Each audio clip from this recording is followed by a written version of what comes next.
জানেন কি, একবার কাঁঠাল চুরি করতে গিয়ে ধরা পড়েছিলেন জগন্নাথ দেব। অবিশ্বাস্য শোনালেও এটি এক রহস্যময় ঘটনা।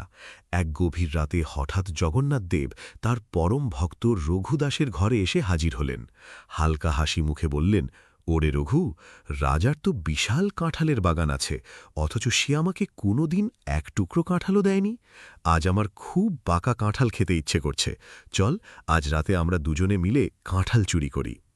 প্রভুর মুখে এমন কথা শুনে রঘুদাস হতবাক, কিন্তু ভক্তের কাছে প্রভুর ইচ্ছাই শেষ কথা। তাই অন্ধকার রাতে দুজনে চুপি চুপি ঢুকে পড়লেন রাজার বাগানে। রঘুদাস গাছে উঠলেন আর প্রভুর নিচে দাঁড়িয়ে বললেন, রঘু, ওই বড় কাঁঠালটা ছেড়ে দে, আমি ধরে নেব।